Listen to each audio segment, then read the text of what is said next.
আসসালামু আলাইকুম।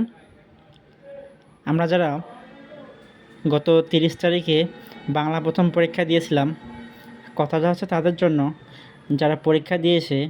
অনেকে ভাবতেছেন যে আমার এমসিকিউ যে কয়টা হলো বা কত হলে পাস করব, এরকম কিছু। কিন্তু আসলেই বাংলা ফার্স্ট পেপারে এমসিকিউ পরীক্ষাটা অনেক হার্ড হয়েছিল, যার ফলে দেখা যাচ্ছে এমসিকিউ বেশি কমন ছিল না। তো সেক্ষেত্রে অনেকে মেশাইছো কম আর ভাবতেছো কি আমার ভুলও হবে বেশি। এরকমটা যারা মনে করতেছো, তাদের জন্য আজকের এই ভিডিওটা। তারা হয়তো অনেকে জানেন না যে তাদের পরীক্ষা হচ্ছে পুরো 100 মার্কের। এখানকার বহু নির্বাচনী 30 এবং লিখিত হচ্ছে 70 মার্কের। এই মোট হচ্ছে 100 মার্কের পরীক্ষা।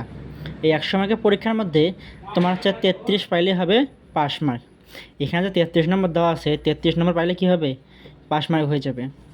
কিন্তু 33-এর মধ্যে লিখিততে আলহামদুলিল্লাহ সবাই পাস করবা। লিখিত 23 পাওয়া খুব একটা কঠিন কাজ নয়। দেখা যাচ্ছে 60টার মধ্যে অনেক কমন ছিল।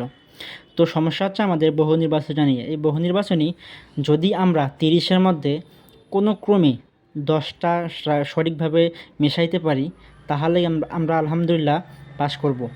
আর যদি কারণ 9টা হয়ে যায়, সে কিন্তু বিশেষ বিবেচনা থাকতে পারে। এখন চাইলেও সে পাস করতেও পারে, নাও করতে পারে। কিন্তু আমরা অধিকাংশ ধরে নিব যে 9 পাইলে ফেল হবে।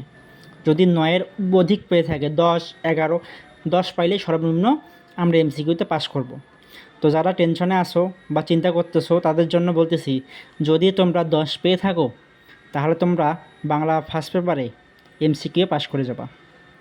আর যারা 10-এর কম পেয়েছো, তারা হচ্ছে ফেল করবা। 9 পাইলেই কিন্তু ফেল হবে, 8 পাইলেও ফেল হবে। কিন্তু 10 যারা পেয়েছো তারা আলহামদুলিল্লাহ পাস করে গেছো।